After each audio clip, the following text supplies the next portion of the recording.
buenas tardes, bienvenidos a En Buena Onda. Estamos hoy con Santiago Ramos. Santiago es politólogo y queremos hablar no, vamos a que me cuente un poquito mucho de, Un poquito largo. un poquito largo de toda su experiencia, porque me parece fantástico todo lo que ha pasado. Pero básicamente lo que me ha traído aquí es porque pues, se acercan las elecciones en Colombia. Y entonces una de las cosas que nosotros hacemos, creo que erróneamente, es para protestar, porque no nos gusta el candidato, porque no nos gusta lo que ha pasado, porque los gobiernos, porque aquí, porque allá. Entonces la protesta nuestra es no votar. Y al no votar, pues como que le estamos, o sea, nos hacemos como invisibles. Sí, El no votar es un acto que significa que no tienes representación dentro de una democracia, ya sea una democracia real o una democracia fallida. No podemos nosotros juzgar la democracia como está, pero el no votar es huir a uno de los únicos instrumentos que tenemos nosotros los ciudadanos para participar como ciudadanos sí. en la vida del Estado. Si bien hay otros métodos, sobre todo para la gente que está viviendo en el país. Para los extranjeros es, al fin y al cabo, uno de los pocos métodos que tienen para hacerse sentir como nacionales de Colombia. Sí. Vi por ahí algo de Juan Gosaín, donde él habla de un conocedor bastante de la política colombiana. Entonces, él habla mucho de por quién se va a votar. Entonces, claro, porque el fulano hizo, porque el otro hizo, porque el de aquí, porque el de allá. Pero la cuestión es, si no estamos de acuerdo, votemos en blanco. Porque el voto en blanco, según lo que veo que él dice, y creo que la página de la registraduría también habla un poco sobre lo que es el voto en blanco, es la mejor forma de protestar. ¿Ves? Pero mira, o sea, votar en blanco, para mi concepto, es claro, una forma de protesta. Cuando dices, no me gusta a nadie, no quiero a nadie, pero soy un ciudadano que está ejerciendo su derecho y su deber civil y democrático. Claro. Pero, ¿qué sucede con el voto en blanco? Tú terminas votando, sí, se termina registrando, pero como vemos realmente en las cifras, es muy poco probable que el voto en blanco sea el ganador en cualquier elección. Que ahí es donde si yo no me siento contento, entonces votemos, pero votemos en blanco. Porque si no votamos, entonces, ¿qué pasa? Que el que somos 40 millones de colombianos, pero con 5.000 votos viene un candidato y sube a un escaño bastante. En cambio, si tenemos el voto en blanco, es mayoría, pues no pueden, tiene que haber una nueva elección. Una nueva elección con distintos candidatos, entonces, claramente. Entonces, pero, ¿qué sucede en este caso? La gente, lastimosamente, es un país que tiene muchas crisis sociales. No votan, la mayoría de la gente no vota a conciencia, sino vota por alguien que le está ofreciendo algo. Sí. Es una verdad que se silencia con el ruido de las campañas. Pero al final, ¿cuál es la campaña? ¿Qué es? Es tú poner algo que vas a vender, que estás vendiendo, la imagen de alguien. Y un buen vendedor vende al costo que sea, pero su objetivo es vender. Entonces, ese es el problema. Que aquellos que tienen la conciencia ciudadana son pocos. Que además, muchos de ellos votan porque, mi amigo me dijo que lo ayudara con este candidato, o mi pariente me dijo esto. Y bueno, quedan ya el poco segmento de los que votan en blanco. Muchos dicen, voy a votar en blanco, igual para qué me voy a parar a las 8 de la mañana a irme a hacer una cola larguísima para votar en blanco, y ya llegan los que sí van a votar en blanco. Llegan, votan en blanco. Y luego no falta el que salga con la excusa de no, es que ese tipo está haciendo las cosas mal, no sé qué, ¿usted por quién votó? No, yo voté en blanco. Y dijo, bueno, igual entonces por el que hubiera votado usted no serviría, porque usted votó en blanco, entonces usted no votó por nadie. Pero tiene por lo menos la conciencia tranquila de que hizo un ruido de protesta. Sí. Muchas otras personas dicen, anule el voto. Usted votó, pero es un voto nulo.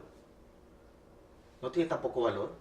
no se cuenta, hacen un conteo de los votos nulos, pero no tiene ningún valor, pero también es una forma de protesta. Pero ¿cuál es la mejor forma de protesta? Aquí viene la cuestión, es buscar a gente idónea para los puestos públicos, gente que esté detrás, que viva para la política, que no viva de la política, que no busque llenarse los bolsillos con el dinero de los contribuyentes, sino que su objetivo sea ayudar al pueblo. ¿Qué pasa? Es muy poco probable que exista gente así. ¿Por qué? Porque todos tenemos ideales, todos tenemos una conciencia, ya sea buena, ya sea mala, pero al fin y al cabo, muchas de las personas que entran con ideales terminan siendo absorbidas por el sistema o corrompidas por el mismo sistema. Y ese es el problema. Pero han habido casos de candidatos que han tenido muy buenas opciones, de personas que incluso están en altos cargos públicos y lo han hecho por ellos mismos con el objetivo de ayudar a sus comunidades. Y eso es lo que tenemos que ver. El momento de votar, yo creo que más que votar en blanco es buscar a alguien que sea afín a los ideales que uno mantiene. El problema que tenemos ahora en Colombia es que la gente que está como candidatos, pues la verdad no hay de qué hacer un caldo, como decimos allá muy folclóricamente. Pero debemos de dejar esa cuestión que hemos venido haciendo por años de caer en el folclorismo, de que como cuando el señor Antanas Moco se bajó los pantalones en la universidad, entonces, uy, no, ese tipo, y ahí mismo no lo conocía ni la mamá, pero ahí mismo lo conoció todo el mundo por la noticia de lo que hizo, que le pareció a todo el mundo muy bonito, y entonces todo el mundo a votar por ese señor, ¿ves? El señor Pastrana, que era simplemente un periodista, hijo de un presidente, de un expresidente que también no entró muy bien a la presidencia. Sin embargo, la gente no votó por lo que él podía hacer por el país, sino que, ay, no es que es tan bonito. Porque salía uno a la calle, entrevistaba uno, especialmente la mujer, ay, no es que él es tan bonito, es tan simpático, ay, tan lindo.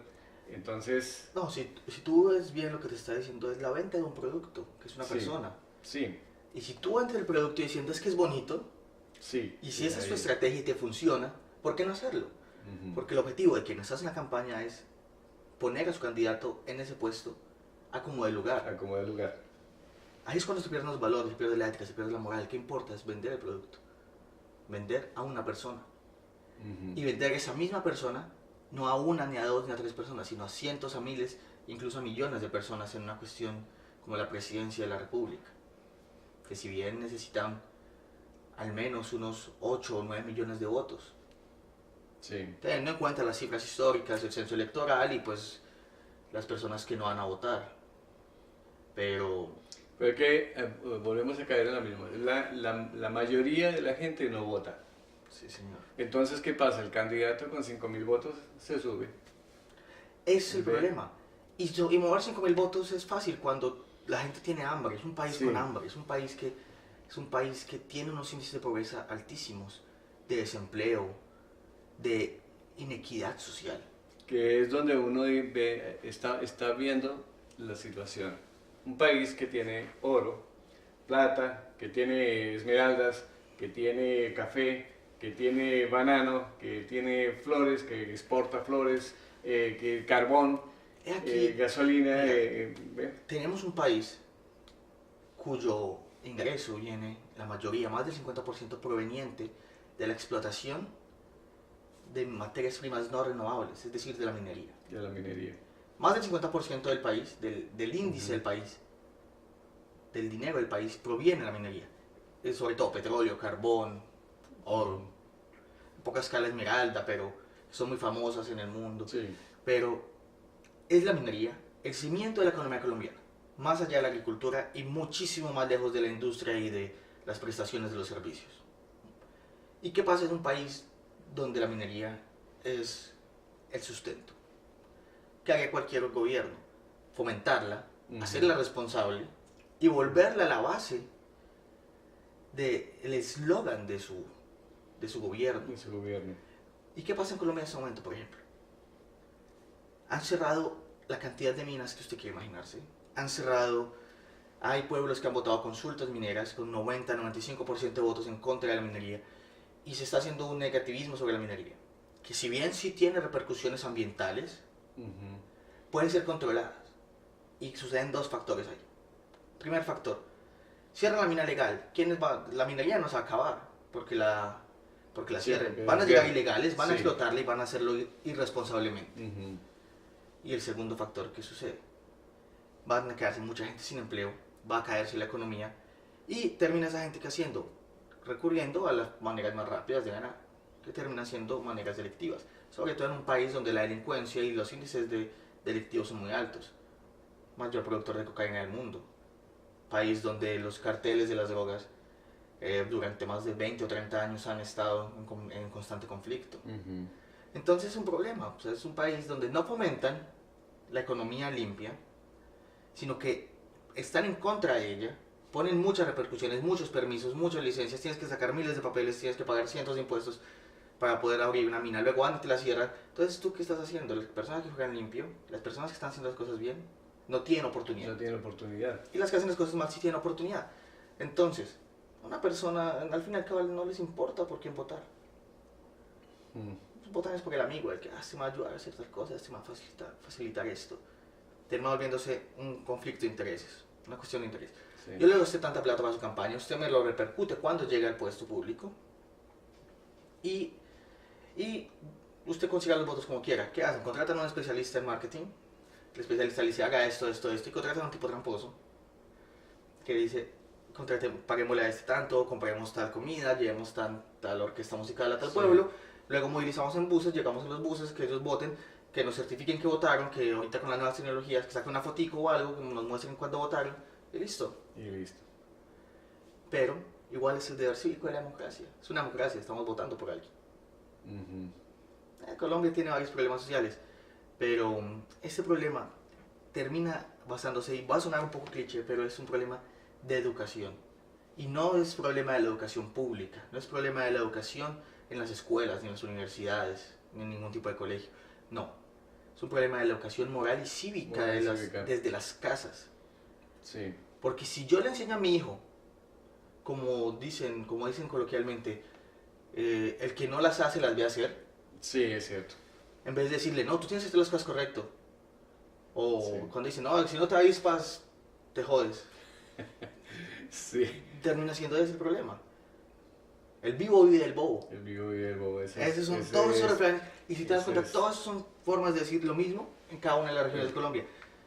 Entonces, si yo le enseño a alguien a mi hijo, haga las cosas bien, pero si el Estado también las hace bien, y si cambiamos un poco esa noción cultural de que el vivo vive el bobo, pues vamos a, de pronto no en 10 ni en 15 años, pero sí una generación posterior, que de pronto ninguno de nosotros veamos, va a tener unos índices de civismo y de amor patrio, como en muchas regiones, como en muchos países del mundo, en donde se denota que el Estado funciona, no a la perfección, somos seres humanos, somos seres imperfectos, pero que funciona, que ayuda al pueblo, no que es una obstrucción para las personas para progresar, sino que es más bien un camino para el progreso.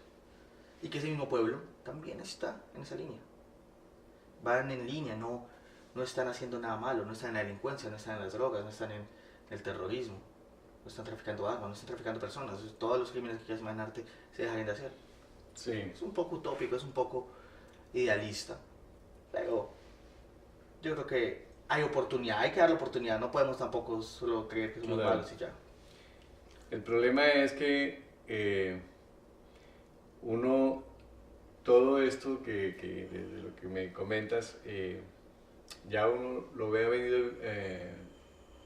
venir de toda la vida, de hace mucho tiempo. El problema de la guerrilla es hace muchos años que está porque todavía no se ha solucionado. Son muchas las cosas de ese cuentico de que el vivo vive el bobo. Escuché muchas veces, también alguna vez estuve por ahí medio metido en cosas políticas.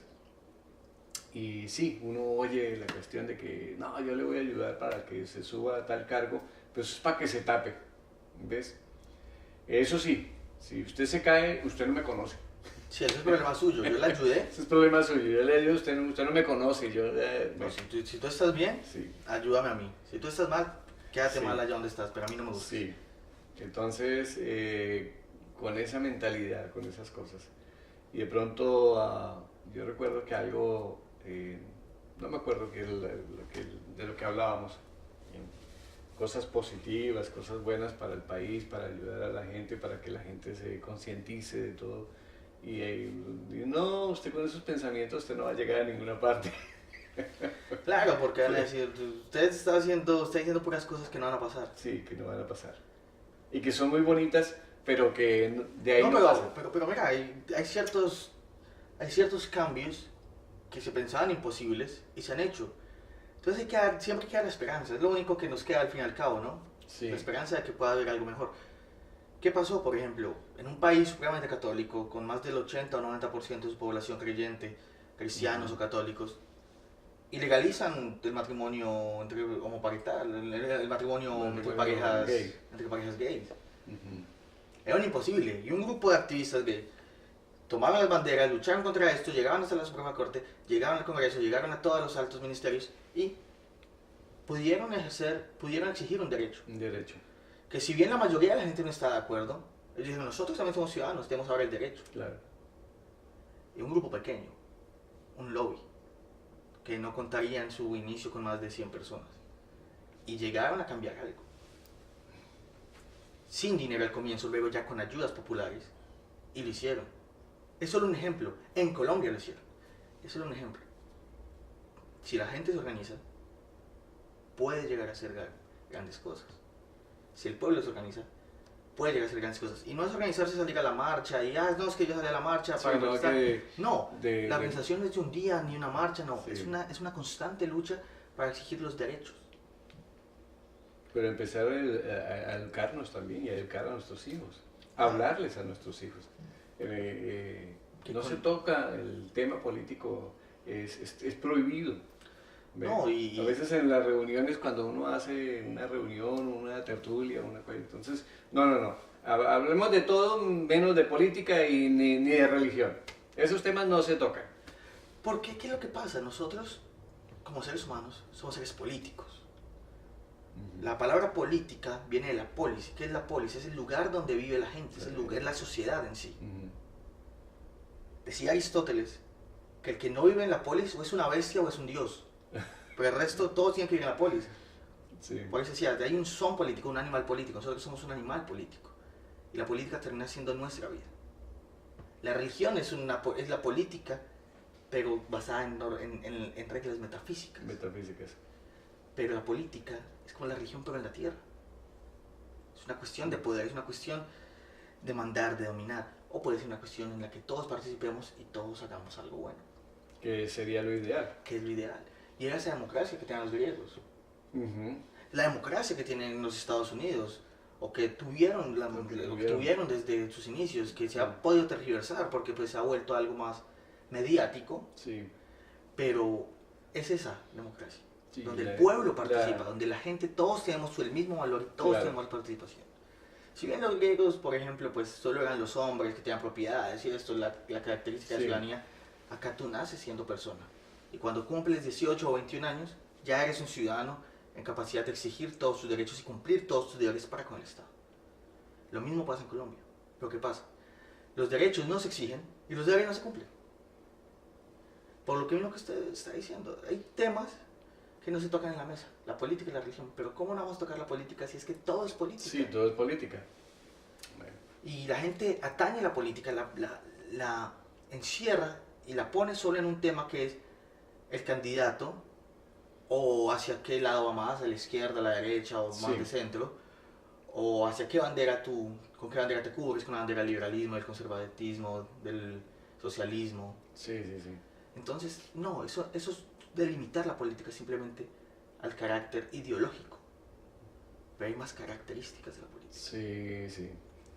Y si enseñamos en valores políticos, ya sea que tú seas de una rama de la política, es que mi familia siempre ha sido liberal, mi familia siempre ha sido conservadora, y nosotros Sí. hemos seguido estos lineamientos, bueno, pero educarlos en esos Sí, valores. esa es otra de las cosas que nos han metido de que como mi papá era conservador, yo tengo que ser conservador. O que como el fulano era, o mi tío era liberal, entonces aquí todo, o mi abuelo era liberal, entonces aquí todos somos así. Y realmente nosotros debemos de mirar quién es el candidato que mejor... Mira, una lección de historia, Sí. una lección de historia aquí en Colombia. Colombia se independiza de España. Y para más o menos, más o menos después de la muerte de Bolívar, para los años 30 o 40 del siglo XIX, nacen los dos partidos, a finales de los años 40, 48 y 49, Partido Liberal y Conservador respectivamente. Entonces nacen esos dos partidos. Y ahí la cantidad de guerras civiles que estallan durante más de 50 años, desde finales de los años 40 del siglo XIX, hasta la guerra de los 1000 días, 1900 a 1903, que ya fue la guerra que desangró completamente, una contienda partidista. Y yo subía liberal y ponía una constitución liberal federalista. Yo subía conservador y ponía una constitución conservadora centralista. Así, hasta que la constitución del 86 quedó. La pone Núñez, con la ayuda de Miguel Antonio Caro, firma la constitución, que es la constitución que rige más de 100 años Colombia hasta 1991. Pero siguen habiendo las guerras civiles. Listo, la guerra de los 1000 días desangró el país. Y ya dijeron, listo, ya, vamos a pararla acá. Ya no podemos estar en estas. Y bueno, se calma el país un rato. Hay unidad nacional por el repudio en contra de los Estados Unidos cuando ayudan a Panamá a independizarse. Luego viene, bueno, pasan unos tiempos, llegamos a los años 30, la guerra con el Perú vuelve a unir al país. Pero nace una figura política que es Jorge Eliezer Gaitán y comienza otra vez a ver esa disputa partidista, conservadores y liberales. ¿Qué pasó en ese tiempo? Que no había disputa partidista, los conservadores estuvieron en la presidencia durante 50 años hasta que sube Alfonso López Pumarejo. Pumarejo hace la reforma agraria, que es lo que comienza a poner a los conservadores de malas. Dicen los conservadores, ¿cómo es que usted sube, hace la reforma agraria, nos quiere quitar nuestras tierras para dárselas a campesinos? Y comienza a tener la disputa y Jorge Eliezer Gaitán dice, no, nosotros somos los campesinos, somos el pueblo, es nuestro derecho el de esas tierras. Y vuelve a haber una guerra partidista, que se estalla también con el Bogotazo. El asesinato de Gaitán, 3 días de violencia, y empieza la violencia con mayúscula, L y B mayúscula. La violencia. ¿Cómo es que la parte de la historia patria puede llamarse la violencia? Y es la violencia, que supuestamente termina para los años 70, pero que se reactiva. Ya listo, disputas partidistas afuera, sube Rojas Pinilla, dictadura, luego Laureano Gómez y los Lleras se reparten el poder para hacen el Frente Nacional, que es la elección que tú decías corrompida de Pastrana, gana Rojas Pinilla, pero al otro día ya con Pastrana se posesiona. Calla en la radio y qué pasa todo, Esa disputa, los que no querían estar ni con los liberales ni con los conservadores, porque eran tramposos, ¿qué hacen? Dicen, vamos a crear un nuevo partido, pero ¿qué termina haciendo? Coger fusiles, irse al monte e inspirados con las guerrillas como la de Fidel Castro en Cuba, hacer grupos guerrilleros. Que si bien tenían unos ideales definidos de corte socialista, marxista, leninista, llegan los años 70, el boom de la cocaína, el boom de la marihuana, y terminan convirtiéndose en criminales. Y esa es la guerra que todavía tenemos, que a finales de los 90 fue tan cruel, a comienzos del siglo XXI fue tan cruel, y que ahorita pues está tratando de calmar un poco, pero que una lección de historia, ahí sí está, que si nosotros no aprendemos las consecuencias que han pasado durante todos estos años, vamos a volver a las mismas. Y que el problema es ese, que nosotros ni nos enteramos qué es lo que ha pasado. No, pero fíjate, hay una buena noticia, que van a volver otra vez obligatoria la cátedra de historia en los colegios en Colombia. Por eso sería buenísimo, porque wow. Sí, obvio, y pues a ver si un día tomamos conciencia realmente de la gente en Colombia no sabe quién era el presidente en tal año. No lo saben. O qué suceso marcó cierta etapa de Colombia. No lo saben. Ellos dicen, ¿quién es ese? No tengo ni idea. Muestran una foto. ¿Y ese quién es? Sale en televisión. No sé, sale, por ejemplo, Ernesto Samper. No, ¿ese quién es? No, ese fue un presidente. Lo subieron a los narcos al poder. Tú no sabes, no. Imagínate eso. Sí. No, la gente conoce más de Pablo Escobar que de cualquier otra figura pública en Colombia. Claro, pero lo que pasa también es que de Pablo Escobar han hecho las películas, novelas, tras novela, y no, pero o te lo aprendes o te lo aprendes. Pero saben más de cualquier cantante, cualquier artista, o de cualquier bandido, que las personas que han hecho algo por el país. Por ejemplo, hace menos de un mes, declararon el asesinato de Álvaro Gómez Hurtado un crimen de lesa humanidad para reabrir la investigación. Y mucha gente decía, ¿quién es Álvaro Gómez Hurtado? Y yo pensaba, Wow. decía, ya personas de 20, 30 años no sabían quién era. Sí, no saben quién era. Bueno, este tipo era un personaje muy importante, de Sí. los pocos políticos honestos que ha tenido el país, que nunca fue presidente dado la figura de su padre, pero un tipo que hizo las cosas muy bien. Sí. Y todo lo que hizo fue bien, y fue asesinado a los 74, 75 años, a manos de quién sabe quién. Cuando ya era un profesor retirado en una universidad que él mismo había fundado, lo matan. Sí. Mientras que el presidente estaba en un escándalo porque entraron no sé cuántos millones de dólares en su campaña provenientes del cartel de El Cali. cartel de Cali. Y no saben ni cuál era este ni cuál era el otro, pero sí saben cuál era el cartel de Cali, sí saben quién era los Sí, Rodríguez Orejuela. Sí. Ese es el problema. Esa es la cuestión. Una sociedad que pone como héroes a los bandidos, desconoce a las personas, a las personalidades públicas, a menos de que sean mocos que, como tú dices, se bajan los pantalones y toda la gente lo recuerda por eso. Sí. Y que vota por sentimientos de ese estilo. Dicen, uy, no, es que, por ejemplo, ahorita el candidato Sergio Fajardo, que va a la presidencia. Uy, no, es que ese Sergio Fajardo, mira cómo le fue bien con Antioquia, con Medellín. Sí. Es un tipo como muy moderno, muy... A mí no me importa que sea un tipo moderno. A mí me importa que sea un tipo que sepa hacer las cosas. Que sepa hacer las cosas. Acá sube Donald Trump. A punta de payasadas. Sí. ¿Y qué pasa? No es el mejor presidente. Pero fue el que ganó. No. Y lo triste del caso es que el tipo hizo una campaña de odio y de racismo y de todas esas cosas y ganó. Claro, ¿por qué? ¿Sabes por qué pasa eso? Porque revivió sentimientos dentro de las personas. Y las personas no votan a conciencia, votan es por sentimiento. Las personas que no votan por la comida que les dan en la reunión, votan por el sentimiento que les hicieron candidato. Y es cuando te das cuenta, listo, cuántos años de lucha contra el racismo, segregación, Martin Luther King, todo esto, te das cuenta que sigue siendo una sociedad altamente racista, clasista. Sí. Sí, a mí todo eso me ha parecido un desastre total. Pero bueno, ni modo, hay que seguir adelante. Y bueno, esta es la oportunidad de que nos... Sí, no, yo quiero invitarlos a todos a votar, a que voten por quien quieran, voten cuando quieran. Acuérdense, es las 8 de la mañana a las 4 de la tarde. O sea, cuando quieran, de 8 de la mañana a 4 de la tarde. Sí, después de las 4 de la tarde cierran las votaciones. Revisen por qué van a votar, sobre todo por el candidato a la presidencia, pero primero que nada recuerden que son primero las elecciones a la Cámara de Representantes y al Senado, que son el mismo día, son de la rama legislativa. Luego van a ser las elecciones a la presidencia, son únicas las de la presidencia, son únicas. Si el candidato ganador saca más del 50% de los votos en la primera vuelta, no hay segunda vuelta. No hay segunda vuelta. Si ninguno llega a tener más del 50%, hay segunda vuelta, recuerden, 8 días después de la primera elección. Ejerzan el derecho a votar. Bueno, creo que esto ha sido todo por hoy y ya pues muchas gracias por su historia, por todo, por ilustrarnos un poco con todo esto de las elecciones y aún de la historia de Colombia, porque No, por lo menos sí. si no sabíamos ahí recordamos algunas cositas. Sí, y recordemos que ahora los niños van a saber más porque van a volverles obligatoria la cátedra de historia en Colombia. Sí. Y la frase cliché, el que no conoce la historia la repite, es cierta. Sí. No lo duden. No vamos a hacer las cosas exactamente igual. Pero la vida la vida, el universo está hecho de ciclos. Y vemos, Sí, todas las cosas sí. son cíclicas. Y la Tierra vuelve al mismo punto donde empezó. ¿Dónde empezó? Pero nosotros somos seres humanos y podemos cambiar. Claro. Sobre todo que después de cada ciclo pues nos queda la experiencia del ciclo anterior para iniciar un nuevo ciclo con mucho. Pero si queremos hacerla lineal y más bien hacia arriba, nos mantenemos en No un hay círculo, en el círculos, círculo, sino podemos hacerlo, somos ascendente, seres sí. humanos. Y conozcamos la historia. De la historia se aprende más que de muchas otras cosas Sí, que queríamos aprender. claro, claro.